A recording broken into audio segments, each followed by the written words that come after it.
Nice. Ladies and gentlemen, we're at the Onnit headquarters, Onnit Labs, Onnit Academy, Austin, Texas, and we have Randy and Jason Sklar, otherwise known as the Sclar Brothers. Special edition. Flatter than the Kid. Yeah, I love it. We saw you guys killing it last night, Moon Tower man. Comedy Festival Thank here in you. Austin. You guys too. We loved watching the live show. Yeah. That's you guys all are nice, great. but for me, I was awed for the first time in a long time by Dana Gould and his writing. Oh my yeah, God, Dana was He's a great. monster. Yeah. man. God, his comedy. Great comedian and just so evolved. It's what's great is you've seen him evolve over the years, and you're like, oh yeah, he's about, I want to say like 8 or 9 years ahead of us in our development. Older and has just been doing it longer. You're like, oh yeah, that's where we need to try and get to. He's also a writer on The Simpsons. He was. Been on The Simpsons for a long time and now has Stand Against Evil. You know, Oh, That's right. We Yeah. had John McGinley on our show. We also had Dana Gould on the show. I did it by myself. Yes, Remember? you Yeah. did. Look at you. I love that he's calling him Dana Gold. Dana Gould.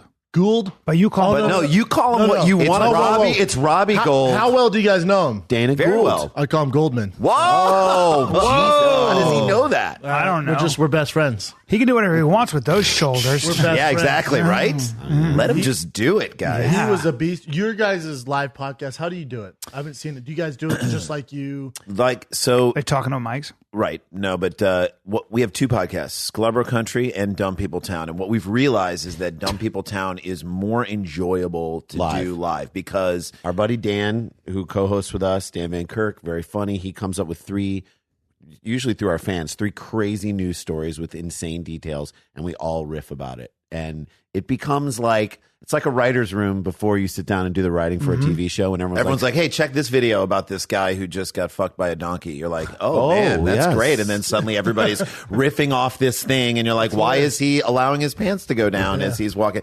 And suddenly you're making the funniest jokes ever. And then at the end of that, everybody's like, all right, let's get We down gotta to write work. the show. We gotta get get back down down to work. So that's what it feels like. This whole podcast is you do the podcast, and then at the end, someone's like, all right, we got to get back down to work. Well, I love that because there's the through line is let's try to, on 10-minute podcasts back in the day, we try to do one podcast without fucking swearing just once. Oh, yeah. And then Sorry. you'd always Can't come do it. back to it, and that was the word. You know, you have a theme that you're trying to get to. I know. How long have you guys been doing it? So we did for 6 years, 6+ years. We've done Sclar Country, which we've done at Earwolf, and in a couple of months, it's actually going to stay on the same feed but move to Feral Audio. And we had done Scarborough County, which was really what then became Dumb People Town for about 4 years. So we've done these podcasts, probably 300 episodes of each. Yeah. Every week, new episode every time. We have not taken a week off, given new content. and we had crazy episodes. We had Rowdy Roddy Piper on like the week before he died. the week before, 2 weeks before he died. God damn it. And he was on there. This is unbelievable. He tells a story about getting stabbed at like one of the WrestleMania Post show at a meet. Post show, he's like, What? he goes outside and because he's Roddy Piper, and what he loved was getting people to hate him. get the heat. It was the heel. You want the He heat. was the He's heel. Getting over He on the loved crowd that for shit. the- And so he comes outside, and what you don't understand is he's doing it for entertainment, but there are a lot of people out there who their perception is He's an evil guy. he's an evil person. We call them morons. but Yeah. So he comes outside, and in line, he's talking to. Hold on. Shake break. Shake break, shake yeah. break. On it. Shake break. That's a color of purple that even Oprah wouldn't drink. Yeah, Folks, it's called blueberries. It's good for color your purple. skin, which is why I stay color so young. purple. So he comes outside in the line. He sees like a guy holding a knife, but holding it in a way that said to him that he doesn't know how to use the knife, and kind of waving around. There was a little girl like kind of nearby him, and he was sort of like, he kind of puffed up a little bit and was like, "What are you doing, man?" Walks over to the guy, and right as he walked over to him, the guy flips it, and it's like, oh shit, this guy knows what he's doing, and he stabbed him right below his heart. What the fuck? And Just some crazy fan. crazy fan or an anti-fan, like the guy Who's like, Macho Man? And he's like, no, I'm not Macho Man. I'm actually Roddy Piper. Ah! So he goes down, and he like ambulance takes him out, stabbed right below his heart. They saved his life, and he's telling us a story. And you know, we start joking around with him, and he's a funny guy. He actually did stand up for a while. Yeah, he did. And at one point, we were thanking him for coming on, but I felt like he really got what we were doing and really understood us in a really interesting way. It wasn't like he was just phoning in the interview. So at the end, we're like, oh, thanks, man. Thank you so much for doing this. We were such fans of yours growing up, being wrestling fans and whatnot. And he said, no. He stopped us and said, I want to tell you guys how much I get what you're doing. And I understand the chemistry between the two of you. And we're like, thank you. A little humbled by the fact that this guy's giving us But a then he compliment. went on and he started to give us like this, like almost like he was about to say goodbye speech. Whoa. But a motivational speech. Was he does. sick? Did he know he had I don't know. He had a bad ticker? He had a bad bum ticker, and I'm sure. Jesus, man. So it was real heartfelt. So it was heartfelt. a moment in the podcast where we were like, both of us looked at each other. We're like, this is kind of a moment here. Then 10 days later, he passed away. It was You guys are like, you know what, man? We should get a timeshare. He's like, you know what? I'll call you next week. Yeah, let's hang out in like 2 weeks. 2 weeks. No! And then, We'll see you in 2 weeks. Let's all get together. God, that's I'll see you guys. See you in 11 days. See you in 11 days. No. See you later. It sounds good. Yeah. Oh, man. So he was on, and then we had on Is he your favorite guest? He was great, but then we had Richard Simmons on our podcast. So we met Richard Simmons on a plane. Wait, And how long ago? I don't mean to interrupt. How long ago? 2012. It was it was the the last. last interview that Brendan he did. has a good. You have a Richard Simmons story? No, tell Let's hear yours. it. Yeah, Let's hear no, it. go Let's ahead. hear I yours. bet it was like similar because No, a lot of people definitely have not. these. No. He was trying to fuck me. Go ahead. Well, yeah.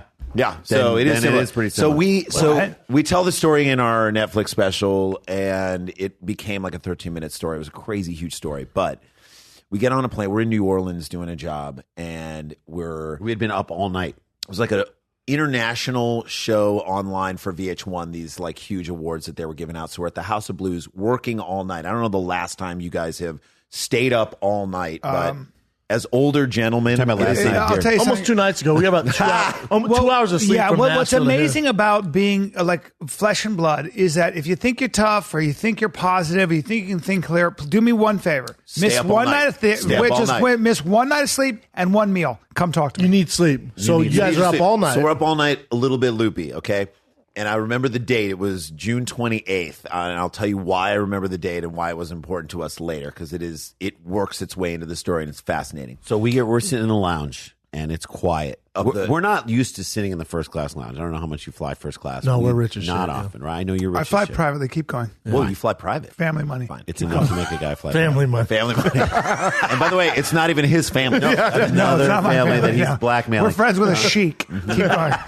So we, we're not used to it. Don't do it a lot. So we're in the lounge. I don't know why we were expecting people to be like psyched that they were in the first class lounge. This is like how dumb we are. Well, we thought it was going to be like a fucking party. Everyone's like, first class, bitches. It's just a bunch of old white dudes. people. Like, White privilege. Yeah. They're Just- over it. Completely. yeah, like Angry. not even enjoying. It's like the guy. They're probably doing business. They're working. Totally. They're like, Yeah. and so we're in there and we're just. It felt like Fox News, like the day that Obama won the second time. You know what I mean? Like everyone's like, Brit, you can like literally hear Brit Hume's eyes drooping further down.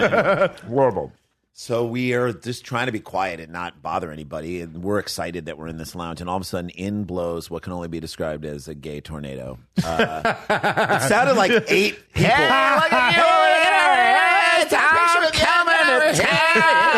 It sounded like 12 people, and he walked in, and we look over, and it's fucking Simmons. A gay tornado. His hair was so wispy. I shit you not, it was fucking with the Wi-Fi. Okay, I was like, I literally had to log in and out of my computer. Wait, 4 I'm times. roaming? How am I roaming on my phone in New does Orleans? why does it say Rogers on it? That's a Canadian. That's the worst You know when what you I mean? Rogers. What? Rogers. When the fuck did I switch to Rogers? I'm up in Canada. I have to get an international data plan now that I have to remember to cancel 30 days from now? Fuck you, Simmons hair. So he comes in and he's like, Dressed like an asshole, I was just. I mean, in a romper. He's like in a He's in a girl's romper. outfit. Yeah. And by the way, on some level, I kind of was like, we loved him. We were just like, oh my god, Because immediately he walks in and the whole room like lights this up. energy just again, Special dude. Think of like I dead think, great colors. just for the record, I think he's awesome. And as a kid, I watched his show. Totally. Yeah. And so do we. Yeah, everyone. And think about what he promotes: 2 guys who care about health and 2 guys who are in shape. And his whole goal He's was just to a get beautiful people guy. To, He really helped like overweight women mostly. He's So, just but a good here's guy. my thing about Simmons, because we had him on our podcast, and I highly recommend if you guys Love go to. back and listen to the interview we had with him. It's the last long form interview that anybody did with him. We had him for an hour.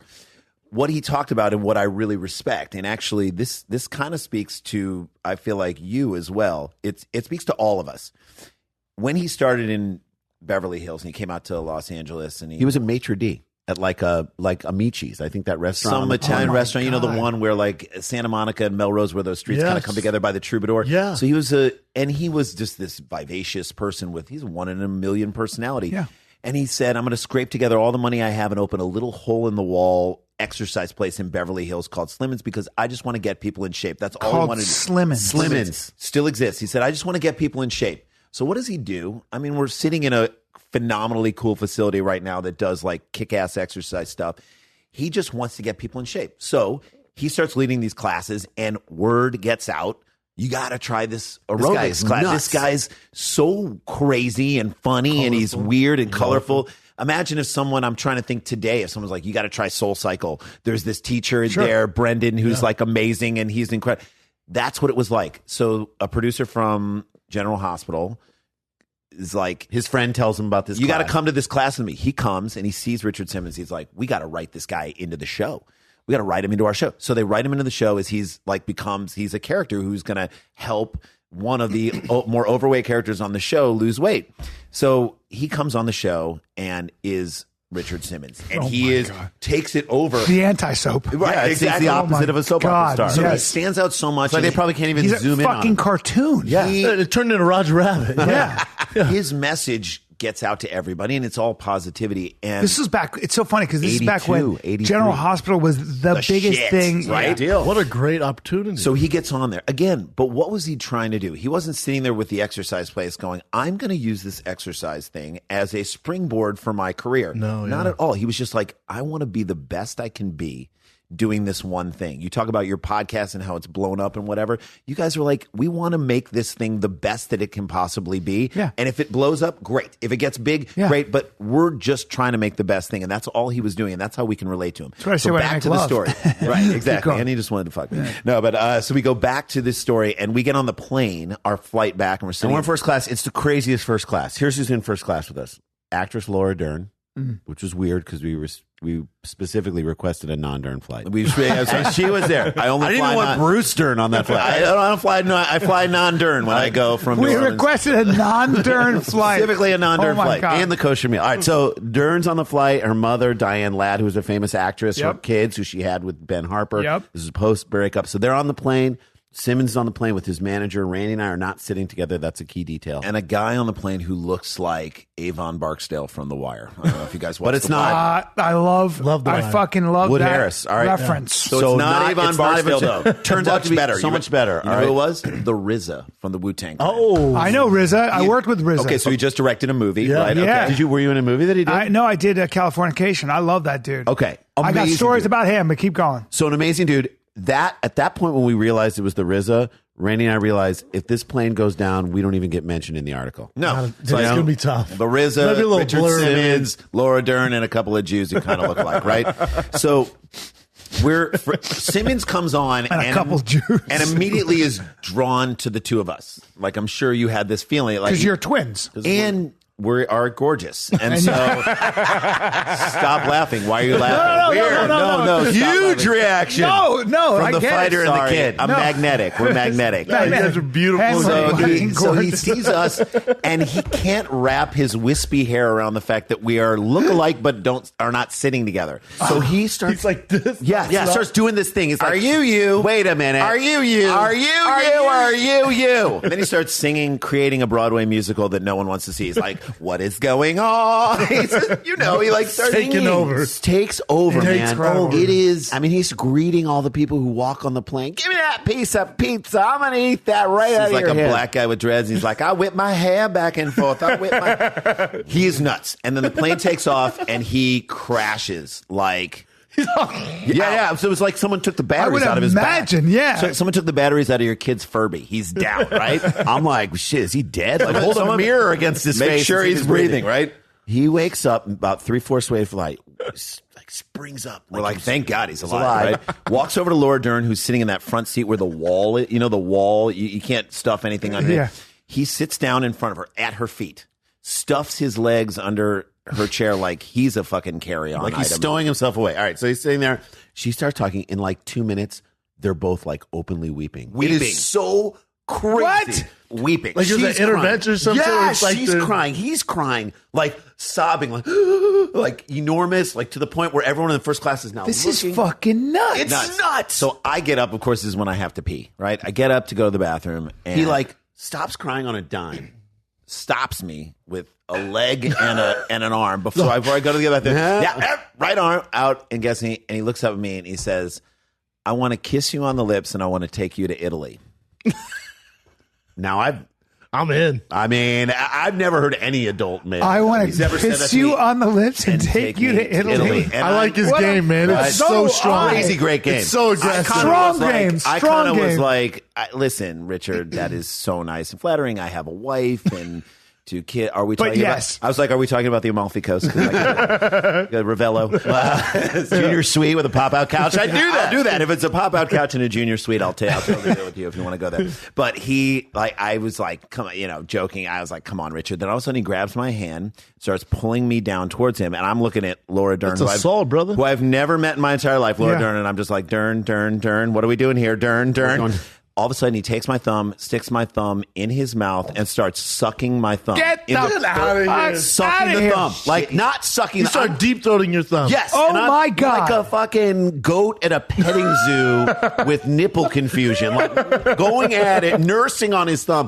I'm like, You're just. He turns back to me and he's like, "What's going on?" I'm like, "I don't know what's going on." I'm Let fascinated. him suck your thumb. Let him do it. I'm fascinated with Mount Everest. Let him finish on your tongue. Right. I mean, So on your thumb, yeah. I'm fascinated with Mount Everest. When Into Thin Air came out, I was just like, I Yeah. started to read all the books and the response books and people in mountaineering talk about a moment when you are up in the death zone. You go out of your body. And you Yes. float above yourself and you start looking down upon Which, yourself. if you've ever done like a really strenuous athletic activity, there's a moment when that happens. You go Yes. have an out-of-body experience. Yeah. You look Yeah. down. I literally, in that moment, had an out. Maybe it's because I was so tired. We hadn't had any sleep, and I'm just in this moment where Richard Simmons is sucking my I thumb. mean, it is so bizarre. This is the We've known greatest our whole story of all lives. time, by the I way. look down, I'm hovering, looking at myself in this situation, and I'm thinking to myself, I like had a moment of clarity. I was like, what if I would have just randomly met a woman on the plane, and 3/4 of the way into the flight, I just start sucking her thumb. Oh. Yeah.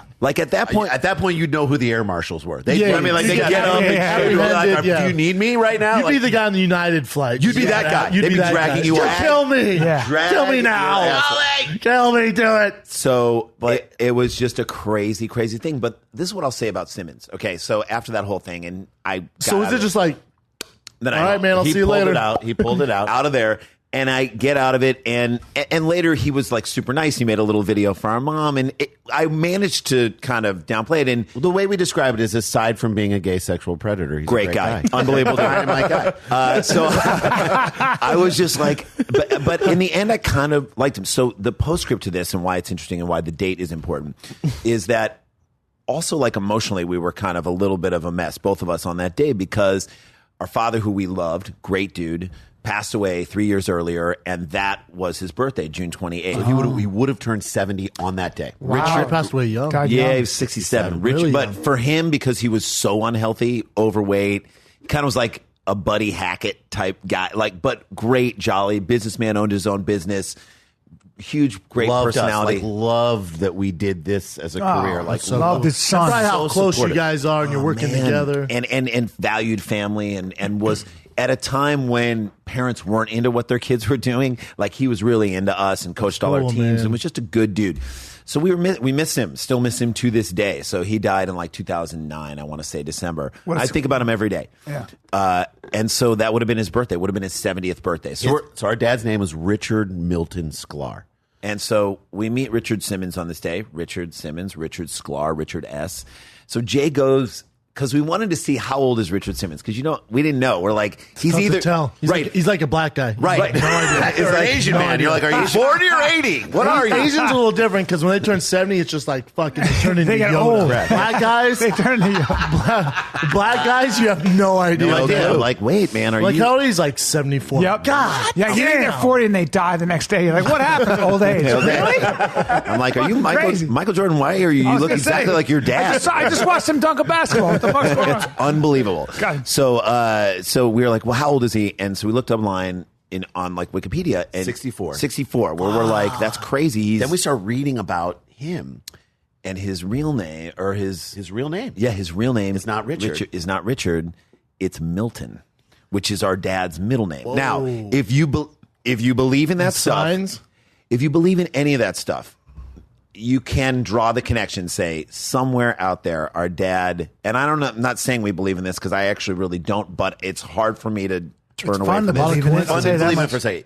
What if there is a spiritual realm? What if spirits or people in our lives, they may die and their bodies go away, but they're still connected to your life. That he gifted us this On his what would have been his 70th this birthday. sexual harassment. And Well, it's one of the Your best dad's stories like, I've how ever can I heard. make this happen? I was I'm gonna suck his thumb. have you tell your Richard Simmons story. After that, I'm like, Oh, never dude, mind. No, never it's not mind. even a story. He probably just I don't loved know him you. like you guys. I was probably 2 weeks in LA. I just moved to LA. And my friend, she's just a friend who's a girl, goes, "Oh, you need to go to Fresh Corn Grill." So I don't know LA at all. I just know Venice. I'd go to Venice because my uncle was there in the summers when I was a kid. I just know Venice. Right. So I get on MapQuest. I see Fresh Corn Grill. It's off Santa Monica Boulevard up there in West Hollywood. I have no idea. Sure. I drive up there and I'm like, God, there's a lot of gay pride flags. I don't care. You're a lot of dudes. You're in stopping sick shape. traffic. I have a purple tank top on that has a dolphin on it. Okay. That You're someone right in gave the- me. you're in the And I have wheelhouse. short shorts on and sandals. Oh my lord! Because I gave just you got that done working outfit? out. Some sponsor gave me. I just tossed it on. I get And there. you're just- you're- I'm you just- eating, you're and all I'm pumped. like, You're I'm pumped. like, and I really don't know what's going on. You are I'm like- I'm a fucking hit in this town. Yeah, people love me. Dude, Oh, yeah. everyone's drooling around here. they recognize See something me? you like, speak up, yeah. boys. I'll Yeah, sign it's like- autographs by the bathroom. Like, I didn't know what to got do. that full mouth and everything. I don't know, but there's even like there's some girls, Yeah, you're Occasionally. a piece of meat. So I walk out and I'm like, oh, this is it's West Hollywood. This Yep. is the You the understand. gay You're area, in which is WeHo. whatever. So I'm like, Yeah. oh shit, I feel a little uncomfortable. I feel like a hot girl walking by construction workers. Totally. Yeah. So I kind of put a little pep in my step, and I hear, "Oh my God, where are you going?" And I look, I'm like, huh? And it's a white Range Rover, and it's Richard Simmons in the passenger seat, and he goes, "I will eat you up. Get in the back. Jump in the back here." And I was like, what the fuck? And then it's like, that's fucking Richard Simmons, Yeah, man. yeah. I was like, dude, big fan. I'm good. He goes, "Oh, quit being silly. Get in the back." I know. I'm like, ain't That's his happening, thing. brother. Get in the back, I'm by up the way, here. could mean a lot of things. Yeah, I don't know. In the back. That's it, though. Get That- in the back. Open my trunk. Can be- Wow, I was gonna And say. did you just kept walking? No, I appreciate it, man. Then like slight Yeah, jog to my exactly. car and got out Running. of there. Because he is. A friend of ours was like an intern for Larry King, which probably the worst job ever to be the intern for Larry King. When Larry King was on the had a heart attack. Larry King would order the same lunch every day. It was General Tso's chicken. All right, so fried, heavily sauced. and his job was to. As So then he has a heart attack, and you would think Larry would change his life. The only thing Larry changes, still orders General Tso every day, has an intern pat it down with napkins Oh, to that get helps. this stuff out. Yeah, that's a That's good idea. science. And he That's said the other thing great. about Larry King is the whole time that anyone was ever miking him up on the set, he Farting. would just lean to the side Farting and the fart entire on time. I was just gonna No. say that. I have a friend who worked with him, and she goes, she was Farting all the for a time. long time. She goes, the guy will not stop farting. Like, Wait, nonstop. wait. He just farts On purpose? nonstop. He just doesn't give a fuck. He It's just Larry farts King. Larry Yeah. King. All the time. They Whoever's catch him on working air though. makeup. There's certain sound bites where they catch him like on air. He's asking questions like, and he'll Houston, move. you're on the air. Oh, that's so funny. We'll do it live. Fuck it, we'll do it live. Let's do it live. All right. How crazy is that? Orlando, you're up. Oh God. So He's notoriously known for that, though. That's like his thing. That's so funny, you guys. So our friend, he's a million years old. He's a fossil. He's a million years old. So He's 1,000 years old. Yeah. can't keep his ass. Is together. Richard Simmons Jewish? No, he's not. He's so Richard. dare you. So Richard was on the show, was on Yeah. Larry King, and our buddy was like dressed in a tie, and he had like a white polka dot tie that he was wearing, and he was walking towards Richard Simmons, who was But far away. and from down the hall, he just heard Richard Simmons saw him coming. It was like power tie coming down the hall. That's like Just his so embarrassing. Fuck. It's his entry. I mean, but I wonder if he's. So that is partly why people are so freaked out that he's kind of disappeared, because he was that kind of guy who just would shout out to someone Yeah. on the street. Get in my car, I would man. imagine And now he he's probably huge. did it, right? He probably just decided, I'm going to stop all this. Like Gene Hackman one day goes, no more movies. I'm retired. So it's Sean Connery. Yeah. He's like, Jack I'm out. Nicholson. Jack done. Nicholson. Can I get a fucking press release? But You just what can't more? go away. Yeah, and especially Yeah. Simmons. And this is the thing. Like Simmons would go to like malls and in Iowa and like see a large woman who probably depressed and having a difficult time in her life and wanting to lose weight, was there to see him and would connect with her eyes like I love him lock. for that. Love him for that. And then call her every Sunday Be for like, a are you year. doing all right? You doing okay? No, for years. Wow. So for Good him dude, to man. not, great dude. So for him to not, to just drop off. But I will say this: He's such a good guy. But the man. entire Mental issues? I think Depression? I think there's depression. I also think it's so hard to like put all that out there all the time, and then then just after a while 0 it to just 100 waits on you. I know gone? that's it. But but that whole experience we had with him kind of taught us this notion of you gotta really look at the totality of a person and not necessarily judge them for any one specific. This is what I've been No, saying. on headlines and stuff, you can't. Yeah. man. or just on what somebody just says. on that experience. Yeah, he Just sucked my sucking his thumb, and I Randy kinda just was- wrote him off as like, this guy is a nut job who has no boundaries, and I don't like him. There you go. You can't And we do say this in that. the media all the time. All the time. Well, when somebody says something or does something, or even Alec Baldwin, when he was in he was enraged. He's a volatile guy. He is a enraged, and he volatile called dude. a guy a cocksucker. And so the gay mafia, the fringe, the gay mafia came after him. He's so not anti-gay or homophobic. In fact, if anything, he's the opposite.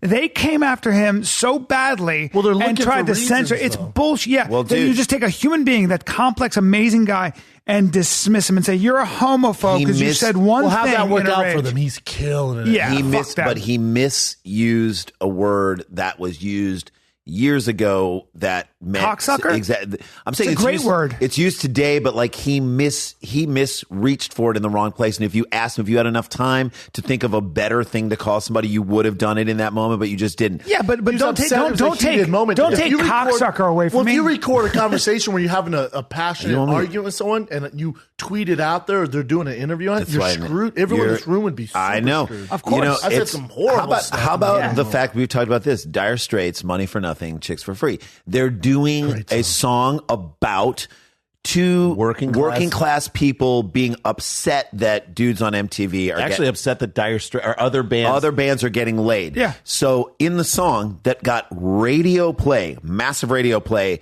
MTV rotation, there's a line, that little faggot with the earring and the makeup, That's that little right. faggot, That that's his little only faggot. hair. Oh, that's now, right. that's not on the radio. That's right. One of the best songs of all time. Great, but it's not, unbelievable video too. That's not Mark Knopfler saying, I'm saying the word faggot. It's him in the song doing a character, but if about construction workers or whatever. How who they are like, talk. look at this little faggot on Yeah. MTV. And you're like, dude, you can't. Today, that word makes me uncomfortable. Well, you know too. why it makes Couldn't you do it. That's uncomfortable? one of the It words makes me uncomfortable only because when somebody explained to me that there was violence attached to that word, Yes. that a lot of men, and it's happening right now in Were Chechnya, burned. were being, as they were being kicked to death, they Yeah. were hearing tranny, they were hearing faggot. That's right. When you equate it with that, when you know that it's going on in Russia and in Chechnya right now, Yep. where they're being starved and electrocuted because they're gay in special prisons.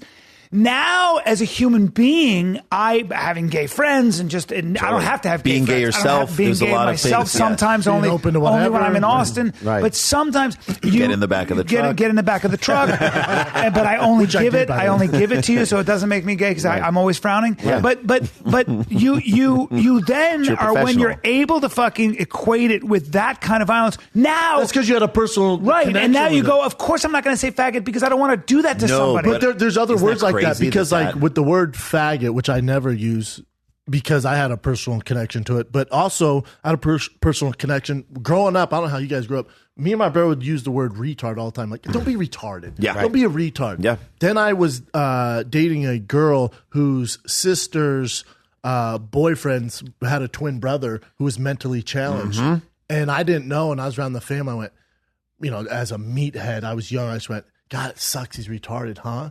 dude, the pain on their face. Yeah, you and are that family. And when they described to me, since that day, I've never used Right. it. And now you've lived. You've lived. I saw how bad it hurt them. That's right. And now I have friends, like Rogan uses retard all the time. He loves the word, but he just hasn't had that sort of experience. He hasn't had that experience. So I don't hold it against him. I just don't use it myself. I don't get upset at them, but I'm like, dude, I'm telling you, if you met someone who's mentally challenged, I promise you, it would not be change the using way that. you actually access that stuff. It's fascinating. Yeah, and that's where I get worried. I mean, I think it's very important to change hearts and minds, but when you are trying to enforce, when somebody doesn't know better and they say that and they're just saying it off the cuff and they lose their job. Oh, yeah. Or they lose their livelihood. Wow. Right. There has to be some Come on, middle. man. There has to be some middle step where someone can be like, "Hey, that was insensitive. Do you know that that's insensitive?" And give them a chance to be like, "Oh shit, maybe I did. Yeah. I did say that." And also, let's all have a sense of humor. Let's all keep a little bit of humor. There's no humor in, from what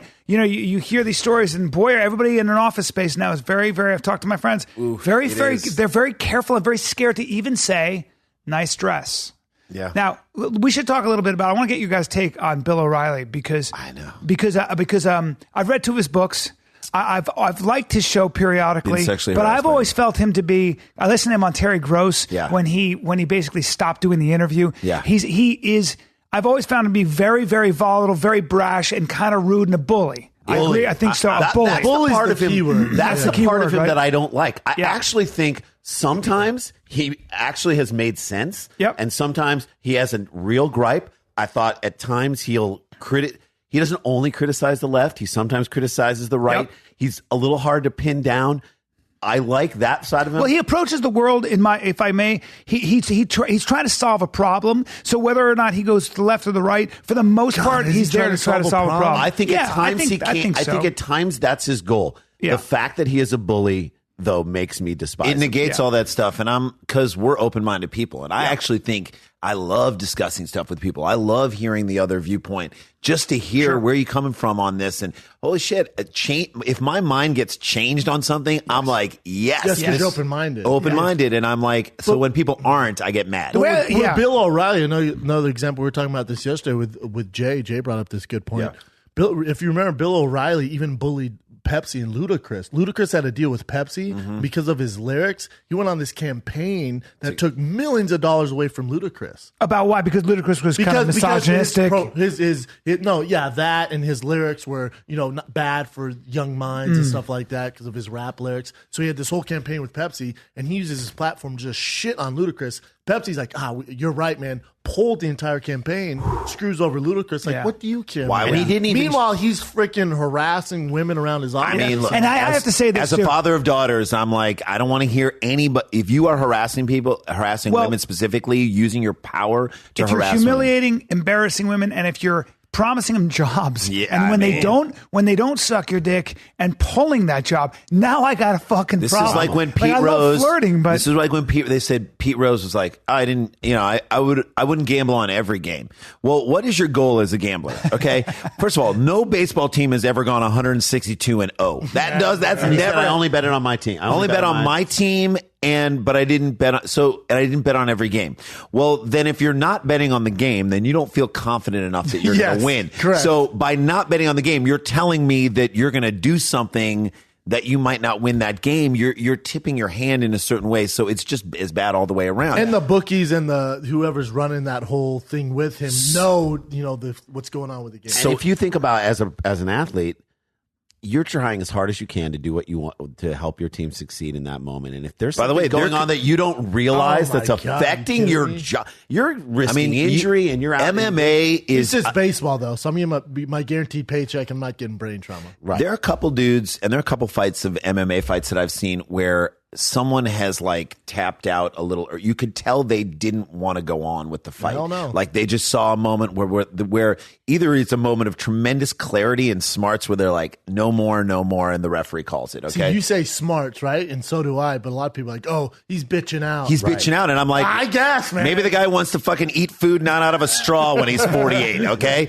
So I love it. They stopped the fight too early. Did they? You're sitting on your couch. they're both walking away. Yeah, they're both standing up. That's why I always err on the side of caution. Nothing's that early. It's Err all on the good. side of caution, but he's like, that's it. So, what's crazy is like with tennis. So now you got to ask the question, like, what if someone does drop out a little bit early, and like, Yeah. you know, like it's easy to fix sports, and we don't want it to be fixed, because for us, one of the reasons why we were talking to you beforehand, why we love sports, is that it is one of the last true real dramas that get played out where you don't know what's going to happen in the end. You do not know. right. Well, you guys had a great point where, you know, and going back to kind of female culture, where the UConn's women's basketball team, which I said was bad for women's It's sports. bad Just for 'cause women's they were sports. so dominant. What is Too dominant. What is UConn's women's women's basketball? basketball. They were so 100-something games. 111 games in a row. This Never if they lost. if they win this year, Would have if been their they- fifth straight title. which Why are they so good? because Such the best players. I'll tell you Because what. they use men? No, It's all Joanna man. Yeah. All white girls. So five Joanna man, white Joanna man. It's a Nick Cannon wilding out Wild episode. No, but it is so. What is the formula? I'll How tell are you they- why it is, because in terms of like overall high blue chip recruit athletes in the female basketball game, there are a smaller pool of these athletes These that sort of super and- avatars. There's about 10 of them. There's probably about 10 in each and they all recruiting go to class, and they UConn. all go to UConn. And the- Because like- UConn's like Florida State, Ohio State, or Kentucky for basketball. Okay. Yeah. Right. Wow. So like, by the way, in the men's game, it's not much better. It's like you said, 5 programs: Duke, Duke, Kentucky, Kansas, North Carolina. These are the schools that The powerhouses They every year. get the. If you look at Kentucky, every year they have like 3 or 4 5-star recruits. And One you're and like, dones. how is that? How they play 1 year and then they're gone to the NBA. Wow. So you're like, how do they get it every year without paying people? Well, at this point, guys know that if I just go there, I'll just get to the NBA next. I'll make all that money, and that's all they care about. So similar for the women's games, except there's just really one place. Well, and because it's if UConn. you're a little girl, like let's say your daughter wants to play basketball, Right, and she's they're not amazing. like, oh my god, I want to play at Baylor. No. Your goal is to play at UConn. It's the Even though pinnacle Baylor's of all good. women's. Even They're though really Baylor's good. but But no like- one wants to go to Baylor. But Like South the pinnacle Carolina, is but UConn. this year So they're South playing, Carolina. yeah, South Carolina. To this point, it's a great story, but society's just like, oh, they're going to win. Forget that game. It's a national championship game. No, it's the semifinal game. Semifinal, sorry. Semifinal game. They lost, yes. Yeah, so I look down at my phone just to check scores because I do that periodically to avoid hanging out with my family. And I look down and I see that UConn is down by 9 before half, and I literally thought my phone was. I was like, "Is Richard Simmons in here? Why is my phone service?" Like Jay made a Genius Bar appointment to fix his Something's phone. wrong with my Apple fucked up because UConn women are down 9 at the half. But Like, at that point, I'm like, oh my God, I flip on the game and I record it and I go do my stuff, put my kids to sleep, and then I pop in and watch. And I'm like, I am super compelled by this game. I care about this game like I care about watching the men's national championship. I can't fake caring about something. So why do I care about it? I started like trying to investigate, like, why does it matter? I'm like, well, this is a great, amazing story. Like you said, this is a team that no one thought anyone could beat. This is a moment that we didn't see coming ever. I was like, I had written off that whole tournament. I'm like, UConn's going to win. There's no need to watch the women's. I don't watch tournament. any games. I just assume UConn's going to win. Assume they're going to win. There's 5'5" girl. Her dad died 2 years ago. The dad who took her out and told her, you have enough talent, even though you're short to make it in basketball, who took her to the playground every day when she was 5, 6, 7, 8, 9, 10 years old, worked on her dribble, worked on her crossover. He died 2 years ago. The coach essentially became her new father. All these stories coming out. as She the plays games- for Mississippi State. Mississippi State. The stories are coming out as the game's going on. I'm like, Mississippi State is hanging around. Like, usually, I said they were down by 9. I'm like, probably in the first 5 minutes of the second half, UConn's going to go up by 12. It's They going to be blow over. most people out. So by like about 5 minutes left in the game, it's like a 5-point game, and Mississippi State's still up. They're about to do the impossible. In the impossible, then UConn comes and ties it and takes it to overtime, and I'm like, oh well, this is where UConn's going to just Here pull we away. go. Here they go. They're going to pull Here away. we They're going to go. win. You thought there was a chance. And Mississippi State hangs around. back and forth. It's back and forth. It's tied. Because they, You're like- they don't know that and you're dad's kinda- playing as well. You're kind of like, what's going They don't on have Joanna here? men, Yeah. right? And Is then, it Joanna Men or Joanna Mans? well, it's dad, the 5'5" player's dad is. So I was at has reincarnated in his daughter. All right, so and she and they come down with like a few seconds left, and she makes leading into overtime, they gave her the ball to take the final shot. She rose to take a shot and got rejected. So Bad. she could have won, like bad, like let me Like stuff it. Mutombo was like, Yeah, finger. he wasn't wag. even in the Mutombo of game, and girls, he gave but her a she was finger white, wag. was That's like, right, finger wag. like Stuff City. get that shit out of here. So just she- 5'5". Don't bring that shit into my Don't bring gym. that shit to the kid. So she comes with time running out in overtime. She dribbles like she's going to penetrate, but then pulls up and shoots from about 18 feet away while the ball's in the air The buzzer goes off. The light goes on that thing. Swish. What? Whole crowd going crazy. UConn loses.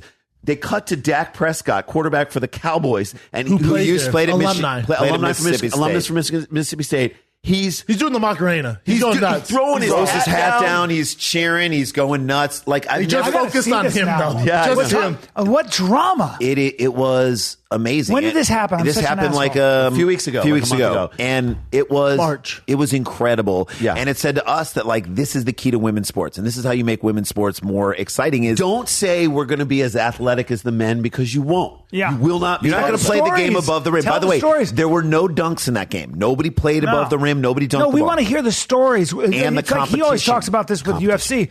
The UFC. Dude, I love women's MMA. I love it. I watch them. You have to, like, he's always talking about, like, with the UFC, you've got to get us invested in their stories as people. Everybody's good and all that, but it's what we root for is the underdog. What we root for is the impossible. We root for that story. If I know your story, I'm going to be fucking. And if there's a villain, just that story about the 5'5" woman. If there's a guy who's a villain, like I remember, I went down the rabbit hole.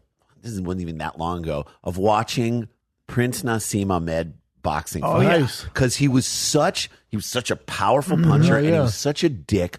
All I wanted to see was get lit up. Same with Floyd Mayweather. It's the same thing. Yeah. Like, Same as long thing. as you're tuned in to watch them. But back to female sports, what I think is interesting with that, and I talked a little bit before we got on, a lot of times it's just our culture. This isn't just me. I'm not some pig or something like that. But No, you're observing this. If it's an trend. attractive athlete who's a female, the ratings are so much higher. You look at Ronda Rousey. I know she's, but Paige Van Zandt. Sure. Those are the stars in women's MMA. You look at But Rousey's an interesting case, because Rousey is attractive. I think she definitely is, but not traditionally attractive. I think she's not like this small bone person. She's like a little thicker. So when she came on the scene with confidence and I'm going to kick your ass and like, plus with that California girl blonde hair look, totally. blue eyes, you're like, fuck, that's kind of cool. Because women's fighters, they sometimes they look like warlocks. It's not like the model wants to get punched in the face. That's true. So when you get the attractive girls and they can fight, the men tune in way more. Just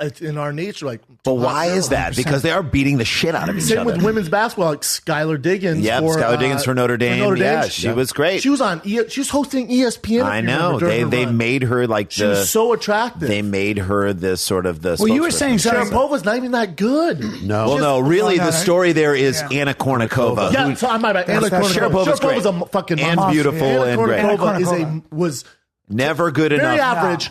So many more sponsors. Yes. Her endorsement deals were out the window. It was like, oh, you're a model who can. That's right. Danica Patrick never really won a race, but she's an attractive race car driver, so we tune in. Well, the crazy thing is that she drove against men, which is amazing. There's like no women's if she's NASCAR not attractive, survey. that's not a big story. I agree. If she looked look at Amanda, like you were saying. He was saying Amanda Nunes, who is the 135 pound. Yeah, I know who she is. Yeah, dominant and everything else. Her coach is her girlfriend. Yeah. Her training partner. And her training partner, right? Just it's not okay. coach, Yeah, her training partner. But it's like this amazing gay story, right? But how great is that? Yeah, I wish my wife was my sparring partner. They make out. They make out, but like you can kick the shit out of Well, them. that's what I mean. Sorry about that. They kiss beforehand, and she's there, and it's a very romantic kind of like. It's great. Yeah, but the UFC could really promote something like that as this sort of. These sort of unlikely romance. But why and stuff don't like they? That. Because society doesn't gravitate. That's not going to cross over to, and it doesn't equal sales, unfortunately. It's not marketable. Like Cyborg, right. I don't know if you guys know who Cyborg is. I do know who Cyborg is. So she's the 145, literally 135 pound, best, 145 pounds. Yeah, she can't Best do 35. female fighter on the planet, bar none, hands down of all time. But what about the questions of her she's drug tested use? positive before for steroids. Yep. So she has that in her past. Yeah. But she looks how most society, if you don't follow sports, how you think a woman fighter would look. Right. So she just doesn't get ratings. Yeah. She doesn't get ratings. So they're because like, of that. fuck, what do you wants to do, man? It's tough. And she's a great person. She's I've seen her interviewed. But you watch her fight, you're like, holy shit, this is violent. She's amazing. It's like a Mack truck. Yeah. She does. But markable, like my mom's not going to watch that. No. My mom doesn't want to see that. And But your mom would watch a Rousey fight? 100%. Really? Yes. And this is what's weird to me, and again, I might lose fans here, but it's whatever. I can watch a Cyborg versus another unattractive girl, and I'm not as gun shy. But if it's like a Paige Van Zandt versus another pretty girl, I'm like, oh, come on. I'm the same way, punch Brendan. her, don't punch I'm her. the same way. You're just being honest. I'm the same way. Because I grew up where girls aren't, if that's not in their nature. See, but for me, I'm like, I want to see the best fight that I can see, and I don't give a shit who's fighting. If they're two attractive women, go at it. Like, to me, if Well, a there's good like a example great of that- flurry, I'm like, Yeah. this is what I want to be into, this fight for a sporting A event. good example of that was actually Michelle Watterson and Rose Namajunas. And Sam Watterson. I It was like loved the it. And weirdest Sam Watterson fight was ever. there too. He But was. I actually, they're Why both, did she kick his old ass? Right. They're both so hot, but I was actually really crunk for that fight because they're both so skilled. They're actually really Yeah, I mean, skilled. I So love it's that. bad. By the way, and It's changing. and you can, and that's the cool thing. This is what I like. And we were talking about this, and we used to watch tennis a ton when there were like U.S. tennis stars that were in it, like back when we were kids. Jimmy Connors, John McEnroe. Me too. I mean, there were guys, even Michael Chang and his giant calves, Yep. his giant fucking he's calves. insane so calves. big. His Christian calves. His Christian, his fucking Jesus He calves. was so big. Big bull hearts. Bull Yeah, hearts. just crazy, like pulsating bull heart calves. Yep. You know, like we were fans of tennis, but I would say I was equally as a fan of Martina Navratilova versus Chris Evert because of the story. Because Martina sort of was this Eastern Bloc, like buffed out, Yep, like gay woman. the villain, Yep. and we were the villain because Chrissy Everett was this All-American, cute, bouncy. You were like rooting for the USA in that moment. She was repping us so hard. She was a champion. She had a different sort of style. vibe. She wasn't a power player. She was more of a ground stroke baseline girl. Yeah. And Martina, like every shot was coming to the net. Every Yeah. shot just coming at you with the way. And so you're watching that, and I'm like, this is Ground strokes versus net volley. This is first as woman to lift fascinating. weights. You know, yeah, first woman to lift weights, or she actually worked out in a pool. Remember, like there was a sport, Muscular. Okay, there was a Sports Illustrated thing, and I'll never forget this. Kevin Mitchell. I don't know if you guys remember the baseball player Kevin Mitchell, Yeah. big yoked up dude, and not even that like ripped like abs and whatnot. He was just like thick, a fong thick boy buck. type, yeah. There was a picture in Sports Illustrated of him swinging a baseball bat in a pool. And like, that was like, we're going to use pool resistance. She like used pool resistance to like help an first, injury or whatever. And she was just like, I'm like, you look like an athlete, man. You look like an athlete. Yes. And so we loved it. And that's what I'm saying about women's sports is like, that competition, I didn't care that it was two women. I didn't care that they weren't serving as hard as the men. I didn't care. Sometimes the men's game, you're like, you guys serve so fucking hard. The can't see the shit. points are over in a second. Yeah. Well, if you've ever watched, I saw Serena Williams. She was at the Sony Open. I think it was in Miami. I was there live. Dude, it was a spectacle. Oh, yeah, I'd she's rather amazing. watch her than You mean the any- power? 125 mile serve. Everything. Yeah, and just her the way moving she around. moved. Yeah. I was in the locker room. She's warming up. I'm like, she's a 1%er. Like, Oh, yeah. You've seen all these athletes. Like, she is one of the greatest athletes on the planet. Well, yeah. I mean, you watch that. I mean, last night's She's pregnant now, by the she's way. pregnant now, which is crazy. Something LeBron Who's never. baby?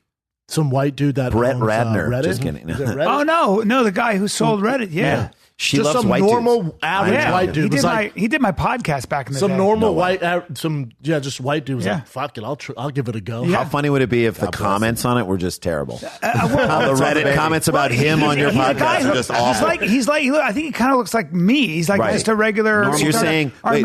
Armenian guy. So you're he's saying got- like, why shouldn't I be with Serena no? Williams? I mean he's You thought shredded. you had a chance. He's shredded with a huge dick. That's That's what I meant. And He's so rich, he could pay to have you as a peasant. Like he's just Yeah, so yeah, rich. he could pay to have you as a life body double. Like, wait a minute, is he going to have you commit a murder for him? well, the bummer that this is so fucked up, but I almost want her to be. I want her to marry like another super athlete, Like The so Rock or the kids something? Can be, Oh, to- yeah, yeah, to make so the just kids like can be a sick. super- No, well, Rousey Yeah. got engaged. Rousey is Yeah, engaged it's to true. Travis Brown. Travis Brown, who I hope he doesn't hit her, but like just the two of them, like they're gonna think about their kids are gonna be sick athletes. Yeah. and they're probably not gonna want to do it because your kids never want Yeah. to do the What shit you that want you're them to doing. do. That's So true, like their man. kids are gonna be What lawyers. do your and folks CPAs. do? My dad's a computer programmer. Okay. See? Yep. Example. Well, What- my brother's in computer programming. Well, Fine. All right, fine. that's one. You fulfilled it. Okay, By the so way, you got one. Well, what about your anybody, folks? Anybody watching that? There he is. There's Jay Shaw. There's Big Jay. I mean, the thing about Brian Count is both of his parents were into comedy, so naturally he's not. So that's They were very funny. They so were he went funny, against so the he grain. chose to go the opposite route. Is there my any parents both comics? danced at the bullshit. Is there any comics that followed their parents' footsteps? Sure, real yes. successful. Andy Yes. Dick's son? Andy Dick's son does comedy. Yeah. You know whose daughter does comedy? No, I'm talking like killing it. I know there's like John Cleese's daughter. John Cleese's daughter. Pauly Shore's dad was a comedian and mom on the comedy store. Lorraine Newman's daughter does comedy in New York, and she's really good. Jim Carrey's daughter sings. Chris Elliott's daughter was on SNL. So Abby I mean, you know, Elliott. Abby Elliott, and she's a great, and she's on Odd Mom Out. She's so really funny. you don't get on SNL unless you are. You understand? Unless you earned it. Unless you earn it. And I'll say this: say what you will about that show. Lorne Michaels is, and say what you will about him, and there have been many things said about him. He is such an unbelievable purveyor of talent, Correct. and has such a great eye. And also the way he sets that show up, where he makes people The compete. stress, the pressure cooker. It makes Even greatness. people who don't succeed on that think show, about, like Dave Koechner, who was funny on the show in some ways, but I feel like underutilized. Mm-hmm. He comes out and does all the stuff that he does, Anchorman, this, that. Thank you for smoking. Thank you for smoking. He's brilliant, and his talent just is so apparent. Yeah. Jenny Slate, who was there for a year and dropped an F-bomb on the air. I got a big crush on her. She dropped an F on there and got fired. air, yeah. And got fired. She's amazing and has an incredible career. Damon Wayans. He was on there. Damon Wayans And was left. on there. Damon Wayans was on and left. Michaela Watkins, that's another hilarious comedian. They've turned down so many people. Have you Even seen the people list? who don't Mark make Maron it was even auditioned for it. Mark, Yeah, I he mean, wanted to do the news. I mean, so many people. Galifianakis, they turned down Galifianakis, yeah. and he was close. You know, Fred Armisen is another guy who was successful there and then moved on. To do Yeah, great we've had a lot of those guys on our podcast, and we talked to them, and to a man, every single person went into the audition. Did you ever audition for it or no? I was on Mad TV, so Right, I know, but you couldn't do it the other way. I got Mad TV. Oh yeah, no, I understand. yes, I understand, yes. but I know Mad it's not. TVs. No, I decided to do the show that not as many people are going to watch. right. So I understand that. So no, but every person to a person said for their audition they didn't think they were going to make it, so they walked in with this attitude of I got nothing to lose. Have you watched? Have you watched the best way to go. auditions? Have you watched the auditions? Yes. For, like The Will Belushi Ferrell? audition? Yeah. Oh, Will Ferrell's audition. I mean, Phil Hartman's audition. Phil Hartman's audition. Incredible. Phil Hartman's audition is Dana Carvey's audition. They auditioned in L.A., so they auditioned on tape, which was almost easier At for the them. store, right? No, they were at the it was Groundlings. yeah. They auditioned at the Groundlings, and like, you know, purple screen behind them, just a piano. Dana Carvey did playing the piano, did the broccoli. chop and broccoli Which thing. chop and broccoli I've shown to my kids, and they think it's hilarious. Hilarious. It's so universally funny. Because That there's a moment, and you guys understand from being on stage, there's a moment when you go into your bit and you know it's a good bit, and you know that like, all right, I got this one. I'm holding. You feel like you're holding. It's in your pocket. You're like, we're gonna cart this thing out. It's gonna get laughs. I feel like good. So there's a little spring to your step. There's a little twinkle in your eye as you do it, as he's playing this. And again, this is like the worst audition environment ever. No one's laughing. There's no audience. There's like three people sitting there like this. So you have to get up to that moment because you're not getting any feedback from the there's no audience energy to from like the pull back. Go back and watch his audition. There is a little twinkle in his eye that he's having fun as he's doing it. And you're like, oh man, this guy, hire this guy right now if you're smart. Yeah. Dude, I read the Saturday Night Live book that it came out with. What it was, 20 Quotes? It was just the whole from the start to the beginning. Right. Just Saturday Night Live, how it came about. Lorne Michaels. They talked about all the amazing. auditions on there. Yep. And they interview Mark Maron, how he went in there and he just had no fucking shot, and he thinks he didn't get the job.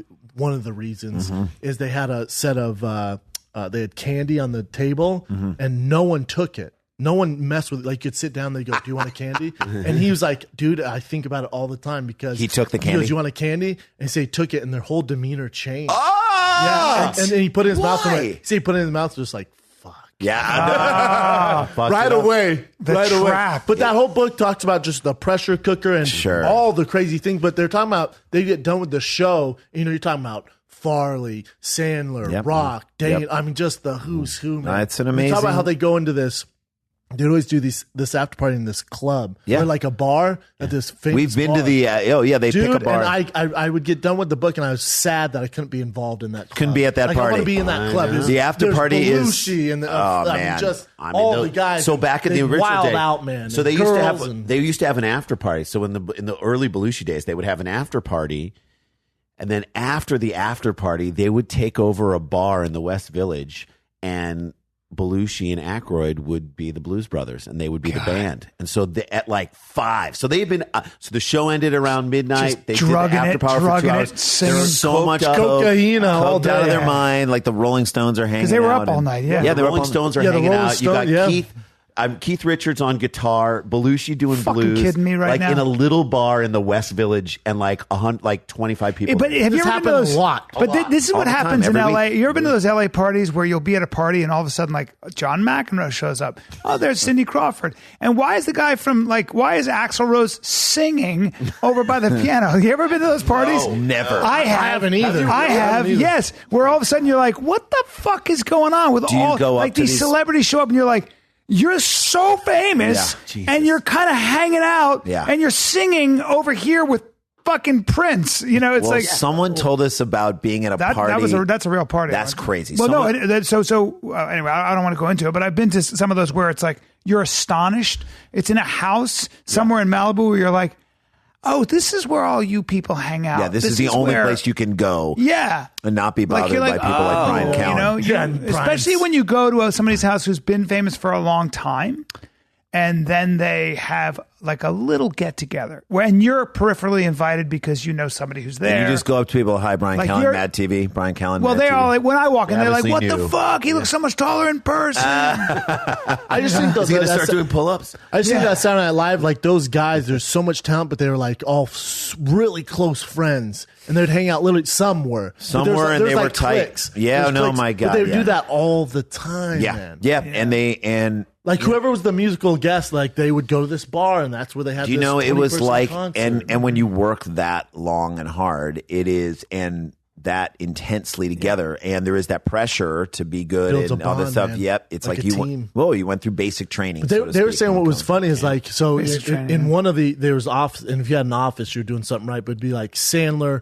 Rock, and Spade and Chris Farley. But Chris Farley he didn't write jokes; they'd write the jokes for him. Yeah. So they said he just like walk in and like he's like embarrassed because he wouldn't write the jokes. Yeah. But The The good thing about Farley is that he'd get so nervous before he had to perform. He would be so nervous. Yeah. He'd be Isn't that pacing back crazy? and forth. Isn't that and then nuts? and Spade would be like, doing your warm up again. He'd be like, "Fuck you, dude." I know. Fuck you. Dude, And then they- he'd go out and destroy. Did you guys see the Farley documentary on Spike just called Farley? No, but I read Dude, tons of stuff they about him. had a There's thing- a Second City book, Yes, kind of like the SNL book. Yes. Book of quotes. And it talks, and there was actually a Del Close biography as well that I read about Del Close, who is the guy from Ferris Bueller's Day Off who played the teacher who was like, in what way does yeah. the author's use of the prison? That was Del Close? That's Del Del Close.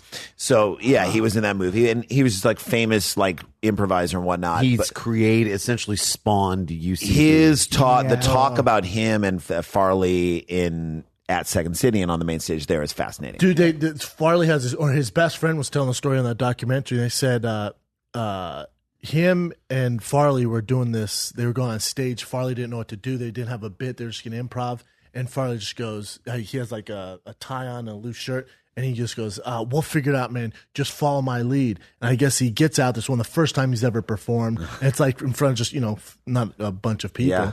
And he goes out there and he goes, he's just this tidal wave, man. He's jumping, crashing the chairs, breaking chairs. And then he just runs off stage and belly flops and slides off. And Farley's like waiting. And then the whole crowd goes, goof, and stands up. And Farley, I get chills talking about it. Farley looks at it as his best friend and goes, I'm going to do this for the rest of my life. Wow. Yeah. However short Those boom. moments where you realize you're good at something. Yeah. You're like, hey, I think I might be able to do this. Or the first time you got a huge laugh from something you created or Yeah. something. Well, he hasn't experienced that yet, but when he does, How did you when guys he get does, into it? Wait a minute. How did you? Because as twins, I'll tell you what's fascinating to me is, Brian and I have been doing this long enough, but there's time we can read each other. Yeah. We're best friends, so I know where he's going to go and stuff like that. But you guys have even a way better relationship because you're, Well, you're like you know what you guys exact are sing person. like in Avatar where he would he would horse attach where to they the put horse. the ponytail. Yes. You guys just always connected. That's literally what you guys are like. It's like ding. It's incredible. it's a great analogy. Yeah, I think we have this. What to us is the most interesting thing about being twins is, and if you guys have siblings, you understand. you grow up with a sibling, and I see it with my kids because they're kind of close. They're 2 years apart, and they are experiencing some things at the same time. But my 12-year-old is experiencing a little bit more stuff than my 10-year-old is right now. And I'm like, this is just the way of the world. You're in middle school. She's in elementary school. It's different. We experience everything at the same time. So all of our shared experiences are, I can say, remember, and he's already on it. And I'm like, so that's your show. I can mention this and then he's already on it. And so we think about that. And then from performing, we were fans and influenced deeply by like things non-comedy. So the Beastie Boys, love those guys. Yeah. Hilarious and funny. So the first article that was ever written about us, our comedy in New York, was a guy by the name of Neil Strauss. Who wrote The Game? I know Neil Strauss. Mystery, I know you Neil know, Strauss. The Game. Neil You know, Strauss. Mystery, the guy who was like neg women I know. and do that. Yeah. So He wrote The Game. So Neil Strauss was you writing- purchased for Mystery all of his floppy hats. Is that true? Yes, I did. Good. Yes, All I right, did. Good to know. So Yes, I did. so Neil Strauss wrote about us and didn't even know our sort of obsession and I guess it just came through with what we did. But he, in the New York Times, said, much like the rhymes of the Beastie Boys, They overlap each other and then come in at the same time. And I don't know, that was really influential for us. And so we were like, that resonated with us because it seemed like those guys were they were so wonderfully in tune with each other and they were having fun with each other. Heck yeah. But how did you decide to do it together? Oh, so like, why not go your opposite way? Right. So because the reason I asked for you to tell a story, because I was on the same show with you guys at the Laugh Factory. I saw you on there. I was like, oh, so it's going to go 1 and 2. You know, I didn't realize that it was Sclar And Brothers. you got up there and I stayed and Yeah. I was like, oh shit, this is cool, man. Thanks, man. So I think it just was born out. We didn't know any other way. So we were both super nerdy fans of comedy back in like the early 80s. Really, the special that did it for us was the 9th annual Rodney Dangerfield's Young Comedian Special with Well, I remember it. Seinfeld, Yep. Sam Kinison, Remember Rita it. Rudner, Robert Townsend, Yep. Bob Nelson. I mean, incredible. Saget How old was are you on guys? that. We're 45. Yeah, so I'm 50. Yeah. Right. So, but you were a little bit Great, by older the at way. that Is that what point. you want me to say? You look great. That's the great, first thing I want you to say. And You look secondly, great. secondly, though, I just remember these times so well. Right. Yeah, So when for I us, it wasn't- was big, and there wasn't like a comedy nerddom back then. There was no internet. It was just, so we started to watch it and we were obsessed with it. We taped it. We learned everybody's act. We would start to do it for people, just our parents, friends would You be. guys both just loved it. Loved it. Loved it to You a guys have point. always been into the same thing. Sometimes it's kind This was one of those things where both were like, right to it. We're like, Right, you knew you were this is drawn to amazing. This is funny. Our dad was kind of funny and funny with people, and we thought, ooh, that's valuable. Like we'd be in the back of the car with our dad as he's running errands on a Saturday, and he'd go to like drop off his dry cleaning, and we're sitting in the back of the car listening to the like Cardinals baseball game, and he goes up and within 30 seconds, the person at the front starts laughing. He's like talking to him. It's just Every this time. big fat He'd jolly just be guy making him laugh. Oh, just making them laugh about whatever he was saying. They're smiling and laughing, and you know, as little kids in the back of the car, you're like, There's okay, power. That's valuable right Yeah. there. What he's Yeah. doing. So he didn't even realize that that's worth it. And then our father, when we were in high school, decided to buy the family business, which is a massive leap. He bet his on uncle. from his uncle, which charged him like a ton of money. And he said, we're going to go into debt. Yeah, we're going to thanks. double mortgage We're our going house. $1 million into debt. $1 million into debt right as we're about to go to college. Okay, that's Jesus. a ballsy move to Yeah, be it like, is. Big we're going to risk. go into debt. And he said, I bet on myself that in 10 years, I will make this thing make money and we'll be fine and we'll get back into the good spot.